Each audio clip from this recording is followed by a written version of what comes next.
ভালোবাসা এক অদ্ভুত জিনিস। কেন বললাম জানেন? কারণ যে যাকে ভালোবাসে সে তাকে একদমই ভুলতে পারে না। আজকে আমি শেয়ার করব আমার জীবনের ভালোবাসার গল্প। হ্যালো এভরিওয়ান, আসসালামু আলাইকুম। আশা করছি সবাই অনেক ভালো আছেন। ছোটবেলা থেকে আমার বেড়ে ওঠা আমার জন্ম শহরে। আমি গ্রামে ছোটবেলা থেকেই যাইনি কখনো। যখন আমি ক্লাস 8-এ উঠলাম, তারপর ফার্স্ট আমি আমার দাদুর বাড়িতে যাই, সেও আমার বাবা মার সাথে। তারপর ওখানে যখন গেলাম, যাওয়ার পর আমি শুধু আমার দাদু দাদিকেই চিনতে পেরেছি, আর কাউকে আমি চিনতে পারিনি। আমার ফুপি আসছিল, ফুফা আসছিল, চাচা আসছিল, চাচি আসছিল, সবাই এসে আমাকে বলতেছিল, ও মা তুমি কত বড় হয়ে গেছো। কিন্তু আমি কাউকেই চিনে উঠতে পারতেছিলাম না। যাই হোক, ক্লাস 8-এ পড়তাম তখন আমি। টুকটাক ভালোবাসা বা ভালো লাগা বুঝতে। তারপর আমি দাদু বাড়িতে থাকতে থাকলাম কয়েকদিন, 3-4 দিন তো অটোমেটিক্যালি কেটেই যায়। তারপর হুট করে একটা মেয়েকে দেখি, আমার দাদু বাড়ির পাশেই বাড়ি মেয়েটা ক্লাস 7-এ পড়ে। ফার্স্ট দেখাতেই আমি কি আর বলবো তোমাদের, সেই মেয়েটাকে আমার ভালো লেগে যায়।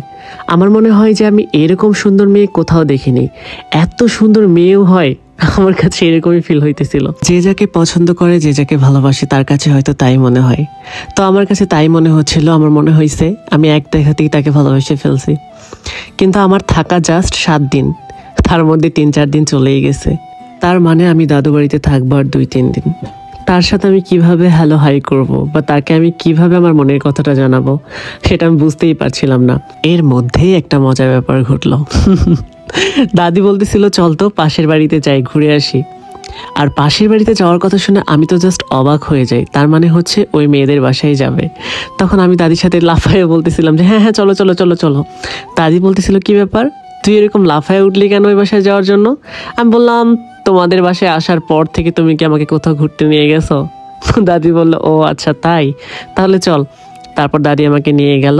কিন্তু আমার যাওয়ার পর একদম মুড অফ হয়ে যায়। কেন অফ হয়ে যায় বলেন তো গাইস? কারণ হচ্ছে আমি ওকে আর দেখতে পাই না। নামটা বলতেছিল বিপাশা। আমি ভাবতেছিলাম সে কি হিন্দু, তাহলে কি আমি তাকে প্রপোজ করতে পারবো না বা মনের কথা জানাতে পারবো না? কারণ ধর্মীয়ভাবে তো তার আর আমার মিল নাই। পরে আমি দাদিকে জিজ্ঞেস করি যে দাদি, এই যে বিপাশা বলে ডাকলো সে কে?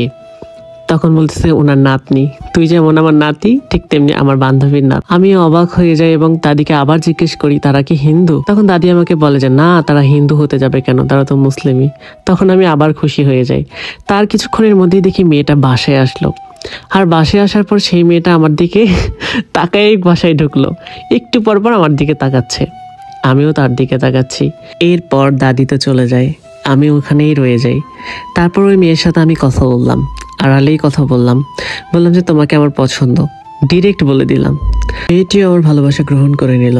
কি অবাক করার বিষয়, ও বলতেছিল কি যে তোমাকে এর আগেও আমি দেখছি তোমার দাদির ফোনে।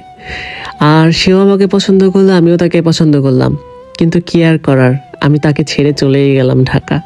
কারণ আমি শহরে থাকতাম, তোমাদের ফার্স্টেই বলেছি। এরপর দিনের পর দিন কেটে যায়, তার সাথে আর আমার দেখা হয় না, কথাও হয় না।